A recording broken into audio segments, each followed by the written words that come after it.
nós vamos dar início a uma nova série de exposições, uma série que eu já estava ansioso há alguns anos em lidar, e eu esperava o momento. O momento é esse. O lema da igreja esse ano é uma igreja que vive para servir com alegria. Nós falamos no primeiro semestre na Epístola de Paulo aos Filipenses, que é reconhecida como a Epístola da Alegria. E o livro de Eclesiastes é um livro altamente pertinente, porque Eclesiastes trata de tantos assuntos complexos que dizem respeito à nossa vida. É um livro, para aqueles que já leram ou releram, que muitas vezes parece que está falando diretamente da nossa rotina, do nosso dia a dia.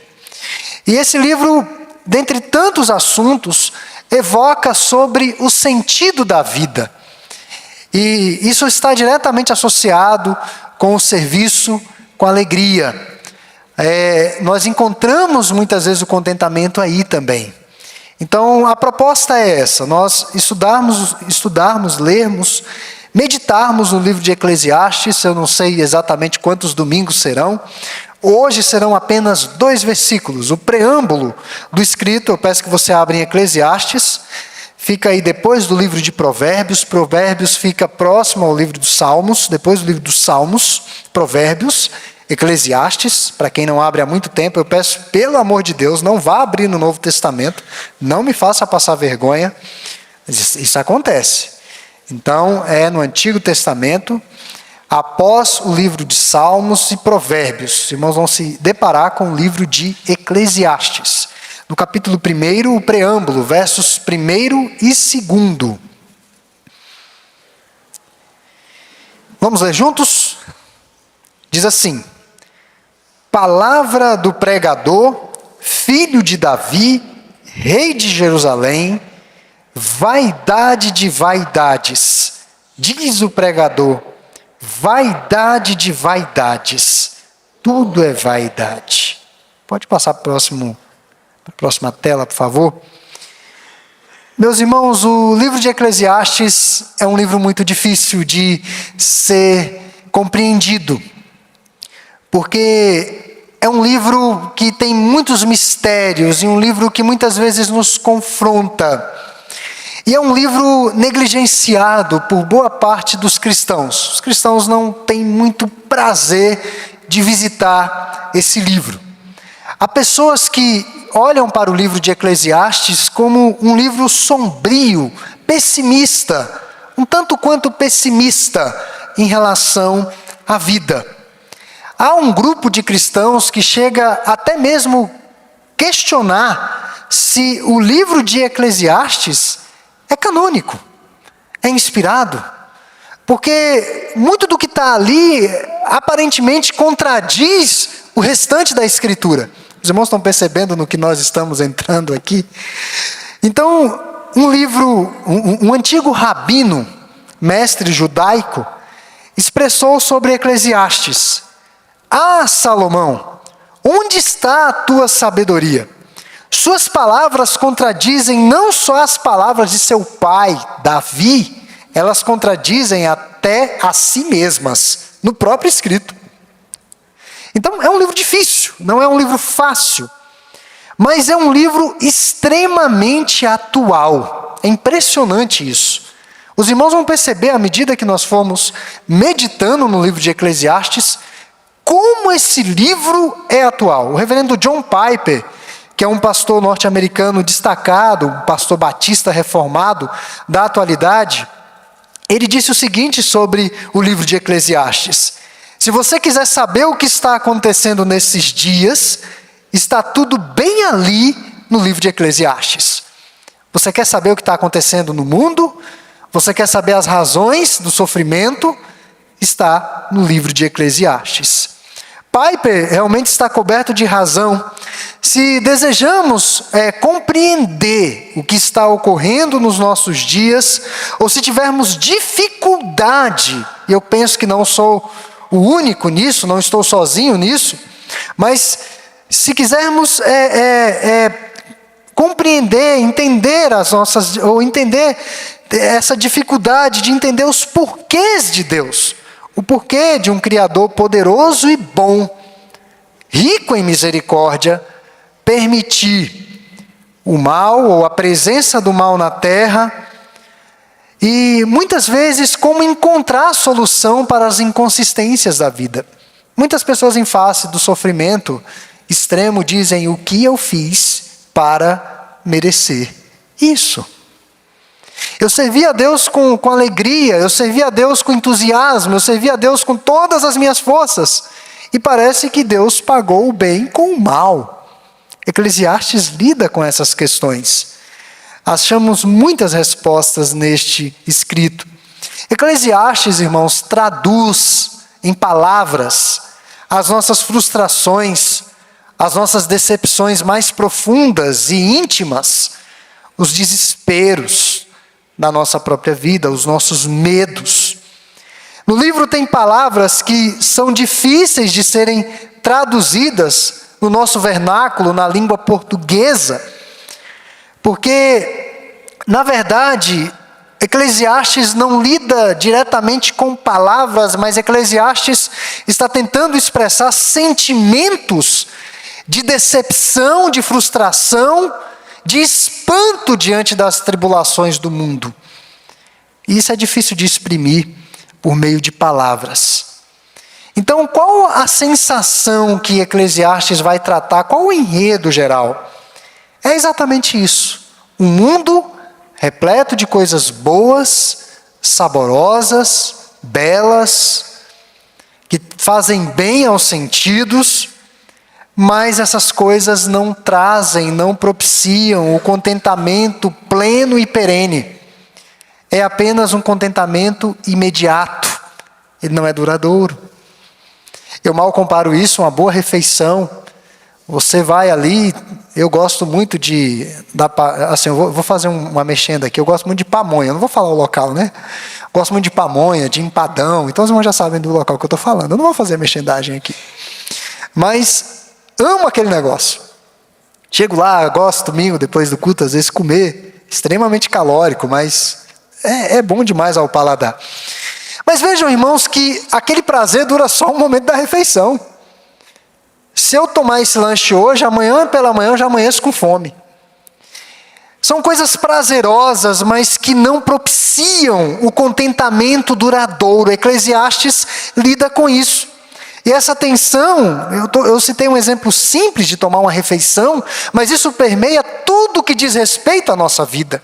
Trabalho, relacionamento com o cônjuge, relacionamento com os filhos, relacionamento com os pais, a própria igreja, em alguns momentos, os relacionamentos, as dificuldades que temos de ter uma vida plena de devoção ao Senhor. Então, a vida é assim, e essa tensão de coisas boas e que não proporcionam contentamento, muitas vezes corrói o nosso próprio coração. Há dias que nós estamos satisfeitos, entusiasmados com tudo, entusiasmados com todos, entusiasmados com o trabalho, mas há dias que nós não queremos trabalhar. Há dias que nós não queremos ver ninguém. Todo mundo tem um dia mau. Há dias que sequer nós queremos ir à igreja para adorar a Deus. Eclesiastes lida com essas questões. Então, muitas vezes não estamos satisfeitos com o trabalho, com a família, com a igreja e daí por diante. Mas tem dias também, irmãos, que parecem inúteis. Estamos ali trabalhando e pensamos: para que eu estou fazendo isso? Para que eu estou trabalhando nisso? Estou criando seus filhos, levando para a escola, trazendo da escola, e você se pega muitas vezes questionando por que fazer essas coisas. Eclesiastes vai lidar com essas questões. Então eu vejo que é um livro extremamente atual. A nossa temática de hoje é sobre a vaidade da vida. A vaidade da vida. Pode passar para a próxima tela, por favor. E eu quero fazer algumas considerações introdutórias às exposições em Eclesiastes. A primeira consideração é por que nós temos de dedicar tempo, especialmente no domingo à noite, para meditar nesse livro. Primeiro, porque Eclesiastes é realista quanto às tribulações do dia a dia, como eu já falei há pouco. O livro é tão honesto que o consagrado novelista norte-americano Herman Melville chegou a chamá-lo de o mais verdadeiro dos livros. É o livro que você lê e diz: esse livro é verdadeiro, é real o que está escrito aqui. Eclesiastes nos fala sobre as dificuldades ou as futilidades e frustrações de um mundo sem Deus, de uma vida sem Deus, com Deus marginalizado. E muitos crentes, muitas pessoas que vêm à igreja domingo, vivem a semana sem Deus. Deus fica domingo na igreja, mas na semana Deus não está presente na sua rotina. Eclesiastes lida com essa discrepância. Ele é honesto sobre a dureza do trabalho, sobre as injustiças dos governos, sobre a insatisfação do prazer irresponsável e descomprometido, eu diria sexo fora do casamento, diversão irresponsável com bebida alcoólica, festas, noitadas irresponsáveis. Eclesiastes lida com isso. Philip Ryken chega a dizer que Eclesiastes fala da esteira da vida cotidiana. Quem aqui já caminhou numa esteira? Eu acho que a maioria já teve essa experiência de rato de laboratório. A esteira, você está ali, vai passando, o tempo vai passando e a coisa vai se repetindo. Eclesiastes fala sobre a esteira da vida. Eclesiastes, como disse Philip Ryken, e é um dos autores que nós vamos mais utilizar aqui na sua fundamentação histórica, Eclesiastes é aquele livro que parece que foi escrito segunda-feira de manhã. Segunda-feira às vezes é difícil, né? É que a pessoa chega na segunda-feira, porque a segunda-feira é a vida como ela é. Acorde de manhã, abra seus olhos, olhe para o teto. Segunda-feira, a vida como ela é. Eclesiastes parece que é um livro que foi escrito segunda-feira pela manhã. E sua leitura nos ajuda a ser honestos em relação aos problemas da vida. Então essa é a primeira razão, tribulações do dia a dia. Segunda, devemos estudar Eclesiastes para aprender o que acontecerá conosco se escolhermos aquilo que o mundo tem a nos oferecer no lugar daquilo que Deus nos dá. Eclesiastes fala muito sobre isso. Os manjares, as ofertas de um mundo em rebeldia e convulsão em relação à verdade de Deus. O autor desse livro tinha todo o dinheiro que uma pessoa poderia desejar. Ele desfrutava de todos os prazeres que os irmãos podem imaginar. Foi um homem que teve 1000 mulheres. 1000. Um homem que era riquíssimo. E era um homem que possuía mais sabedoria do que qualquer outra pessoa do mundo. Ele era praticamente um Bradesco completo. Prazeres, dinheiro, riquezas e sabedoria. E mesmo assim, as coisas não deram certo para esse homem. Tudo terminou em frustração. Tudo. Eclesiastes inicia, verso 2, vaidade das vaidades, diz o pregador, vaidade das vaidades, tudo é vaidade. Se você for lá para o capítulo 12, que é o último capítulo, no verso 8, já no crepúsculo do livro, ele diz assim, 12, verso 8, vaidade de vaidade, diz o pregador, tudo é vaidade. O livro começa e termina assim. A mensagem que o pregador quer nos transmitir é o que acontecerá conosco se vivermos para nós mesmos e não para Deus. Uma vida de vaidade. Nós vamos falar sobre essa palavra daqui a pouco. Devemos atentar para as verdades de Eclesiastes, uma terceira, porque faz as perguntas que as pessoas ainda fazem hoje. Trata de perguntas que as pessoas sempre fazem. Qual o sentido da vida? Por que estou tão infeliz e irrealizado? Mesmo que para as pessoas de fora eu seja uma pessoa realizada. Tem um ditado que diz que a grama do vizinho é sempre mais verdinha do que a sua. Você olha para a vida do vizinho e diz, puxa, eu queria ter uma vida assim, uma família assim, um trabalho assim. E se você for conversar com seu vizinho, ele vai dizer que queria ter a vida de outra pessoa. Eclesiastes lida com essas frustrações. Deus de fato se importa o porquê de tanto sofrimento e injustiças. E a pergunta crucial, vale a pena viver? Vale a pena viver? O escritor se preocupa com as fronteiras da vida, com as perguntas que a maioria de nós teria medo de fazer. Medo de fazer a Deus e medo de fazer às pessoas que são os nossos mentores espirituais, porque elas poderiam olhar para nós e dizer, você está fraco na fé, você precisa se fortalecer na fé. Eclesiastes lida com essas perguntas. Uma quarta razão, devemos meditar em Eclesiastes porque nos conduzirá à adoração efusiva ao Deus verdadeiro. Esse livro vai nos compelir a isso.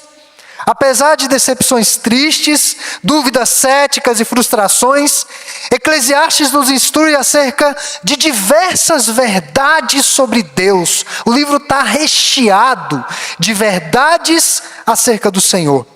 Esboça a Deus como o Deus Criador poderoso, Senhor soberano e regente de todo o universo.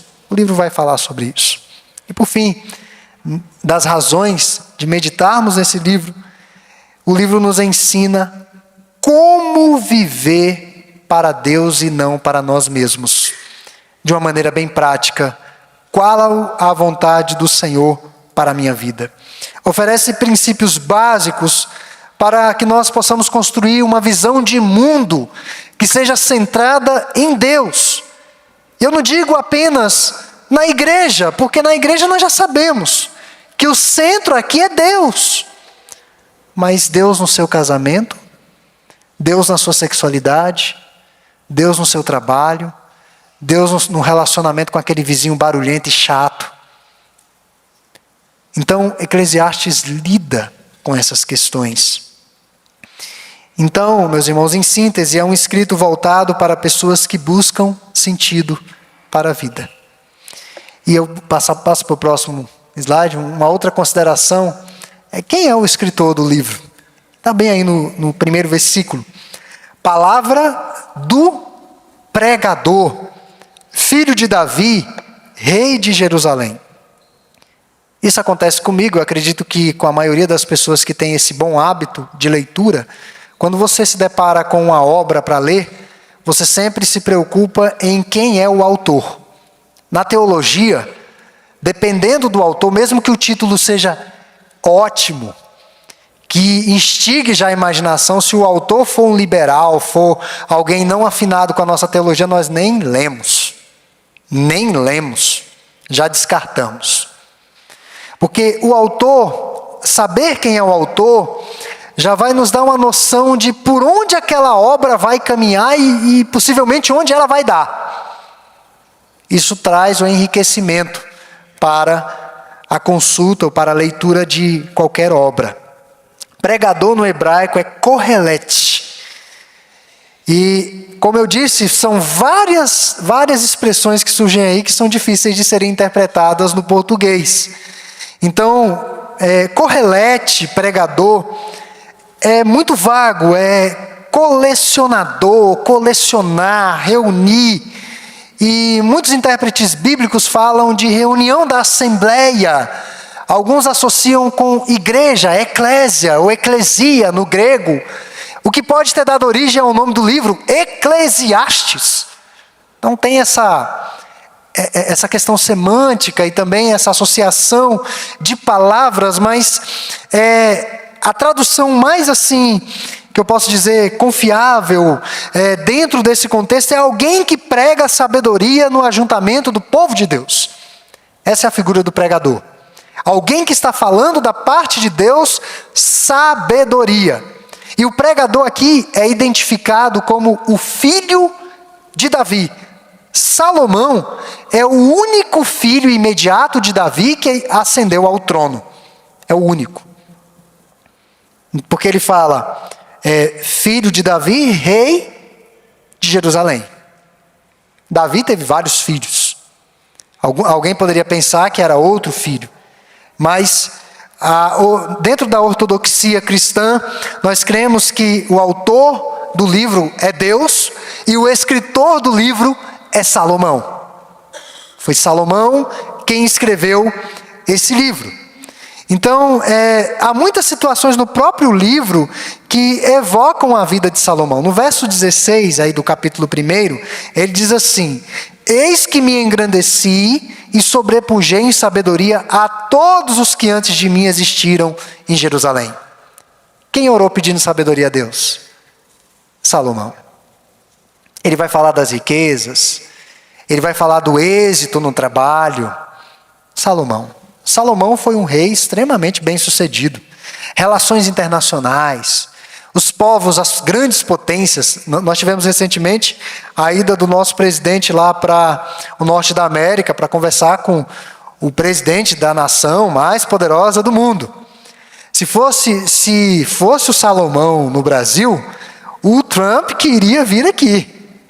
Ele queria vir aqui para conversar com o nosso presidente Salomão. Ver um pouco da sabedoria. Então Salomão teve êxito em relações internacionais. Salomão teve êxito nas edificações e nos avanços em Israel. Salomão escreveu diversos provérbios. Um homem que teve uma vida desassossegada, uma vida agitada. Nós pensamos, agitação é só para o homem moderno. Negativo. Na antiguidade existia agitação e muita. Pessoas que trabalhavam diuturnamente.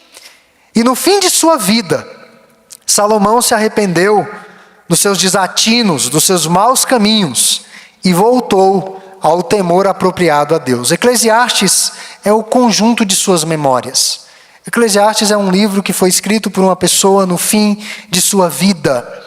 Um relato autobiográfico daquele que aprendeu em sua tentativa fútil de viver sem Deus. Eu não preciso de Deus. Eu não preciso dos princípios de Deus. Eles não têm importância, eles não têm relevância, eles não têm força, eles não fazem sentido. Então Salomão é um homem que chega no final de sua vida e percebe os grandes equívocos que cometeu ao longo de sua jornada, mesmo sendo um homem de sucesso. E você poderia pensar, pastor, mas eu considero Deus nos meus caminhos. Será? É o que nós temos que questionar ao longo desse livro. Eu compartilhei hoje pela manhã na classe 4 e compartilho com a igreja hoje. Tivemos uma triste notícia no mês de julho da apostasia de um grande pastor, escritor norte-americano, Joshua Harris. Ele escreveu uma obra que está traduzida no português, intitulada Cave Mais Fundo, um homem de Deus. Joshua publicou no Twitter, no mês de julho, que estava se separando da sua esposa, não por adultério ou por questões bíblicas. E na sequência ele publicou também nas redes sociais um pedido de desculpas à comunidade LGBT e se retratando daquilo que escrevera sobre a ortodoxia cristã, apostatando da fé.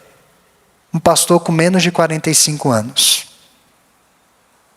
Um pastor.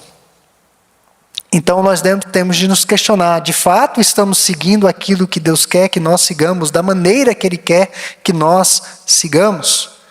O pregador chega ao fim de sua vida e percebe que não fez isso. Pode passar para o próximo, por favor. E o último. Tudo é vaidade. Tudo é vaidade. O pregador diz que tudo é revel no grego. No grego não, no hebraico.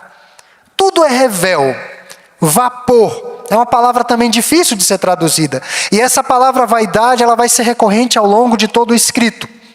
A palavra vaidade também surge em outras partes das escrituras. No livro dos Salmos. Aparece também em abundância em outros escritos. E é uma palavra que é difícil da gente traduzir para o português. E muitos comentaristas traduzem como vapor. Tudo é vapor. Tudo que existe nesse mundo é vapor. É sem sentido. E ele vai usar os próximos 12 capítulos para provar a sua tese de que tudo é vapor. E no final ele vai retornar à mesma afirmação. 12, oitavo, como eu já falei. Tudo é vaidade. Meus irmãos, a vida é como fumaça, a vida é elusiva, a vida é efêmera, ou seja, passageira, muitas vezes enigmática, nós não sabemos o que vai acontecer conosco.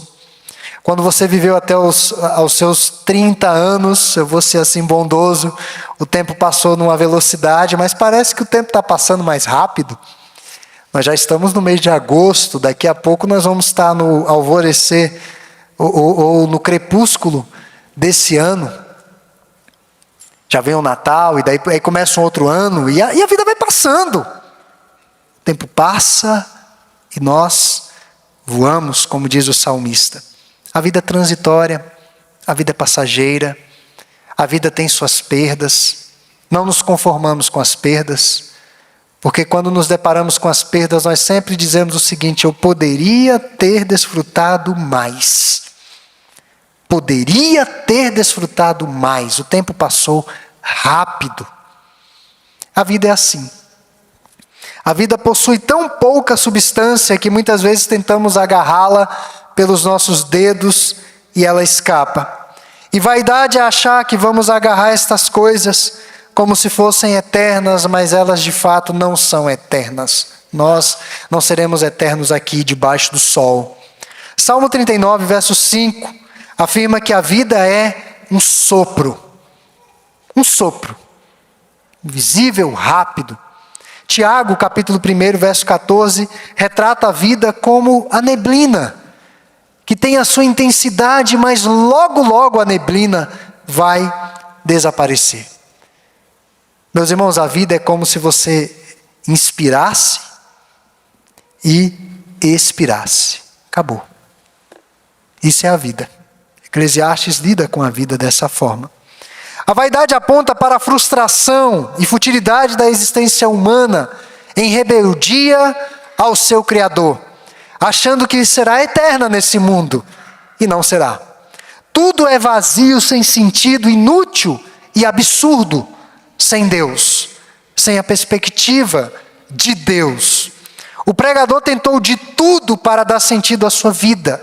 O pregador tinha dinheiro, o pregador recorreu aos prazeres, ao conhecimento, ao poder, era um homem afamado mundialmente, mas nada disso trouxe o verdadeiro sentido à sua vida.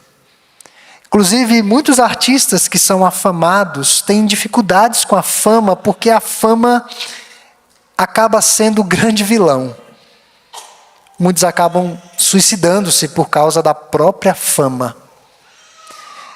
Esses dias estava ouvindo um artista brasileiro dando uma entrevista e ele disse que um dos melhores momentos da vida dele é quando ele sai do Brasil e vai para um lugar que ele não é conhecido, ele consegue sair numa praça pública, sentar-se e ficar ali quieto, sem ser reconhecido. Ele disse que é um dos melhores momentos das férias e da vida dele. É esse. Nem mesmo a fama trouxe o contentamento ao pregador. Algumas pessoas procuram por significado no conhecimento. O pregador tentou esse caminho e descobriu, verso 18 do capítulo 1, na muita sabedoria há muito enfado. E quem aumenta a ciência aumenta a tristeza. É o que ele diz aí. Algumas pessoas imaginam que encontrarão a paz, a realização para o coração, nos prazeres que o dinheiro pode comprar. Salomão viu que nada disso é verdade. Algumas pessoas imaginam, se eu tivesse dinheiro, eu viajaria o mundo inteiro, eu iria até a Marte. Eu realizaria todos os meus sonhos. Mas que tristeza é realizar todos os sonhos e perceber que tudo isso é vapor. Tudo isso é revel, tudo isso é vaidade, tudo isso é efêmero, tudo isso é passageiro. E tudo isso não produz um contentamento perene no coração. O pregador era rico e no verso 11 ele chegou à conclusão que, do capítulo 2, tudo era vaidade e correr atrás do vento e nenhum proveito havia debaixo do sol. Esse negócio de estocar vento não é do século 21. Esse negócio de correr atrás do vento, não sei qual a finalidade, ou estocar ou fazer qualquer outra coisa, é o que nós fazemos constantemente. Correr atrás do vento. Algo tolo. É como se passasse uma rajada de vento e a pessoa fosse correndo atrás dela. É um tolo. Ele não vai conseguir segurar, alcançar, conter ou estocar o vento. Isso não vai ser possível. Meus irmãos, ele se entregou ao trabalho, mas percebeu que isso também era vaidade e sem sentido. Ele mergulhou no trabalho. Eu penso que Salomão foi um dos homens que mais trabalharam na história da humanidade. Muito trabalho. Muito mesmo. E eu quero concluir. Pode passar para o próximo, por favor. Falei essa noite sobre as razões para meditarmos em Eclesiastes, quem é o seu escritor.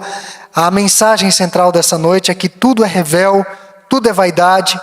E muitos podem pensar, pastor, o livro de Eclesiastes realmente é muito pessimista, é um livro deprimente. A pessoa deprimida que lê esse livro vai ao suicídio. Porque o pregador chega à conclusão de que tudo é fumaça, de que tudo é vapor, de que tudo é sem sentido.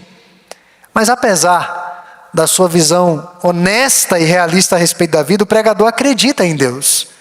Ele expressa uma fé retumbante no Senhor. Neste livro, irmãos, há sabedoria preciosa. Apesar de Salomão assumir essa postura sóbria diante da vida, ele também demonstra uma esperança firme na bondade de Deus e uma alegria duradoura diante da beleza de Deus nas suas muitas dádivas. Como aproveitar a vida com Deus? Salomão mostra isso. A vaidade não tem a última palavra, o revel não tem a última palavra. E nós precisamos olhar além da criação. Se olharmos para Deus com reverência e temor, seremos capazes de ver o sentido da vida, a beleza dos prazeres desta vida e o significado eterno de tudo o que fazemos, incluindo as pequenas coisas do dia a dia. Deus estará presente nas pequenas coisas do dia a dia, como caminhar na esteira. Apenas assim nós vamos descobrir que tudo importa, que tudo não é revel, que tudo não é vapor. Então que Deus nos ajude a percebermos como é a vida distante ou esfriados em relação à sua graça. E que somente existe verdadeira felicidade em Cristo. Embora Eclesiastes nem sequer mencione Cristo, mas a verdadeira felicidade está em Cristo. E eu finalizo dizendo que o túmulo vazio de Jesus simboliza que o vazio debaixo do sol será revertido pela glória indizível da ressurreição. Ele diz que a vida debaixo do sol é oca, é vazia. Mas essa vida debaixo do sol ganha contornos e significados com o túmulo vazio. Porque o túmulo vazio comunica que não é vapor, não acaba aqui. A vida continua com o Senhor. Então que Deus aplique essas verdades aos nossos corações.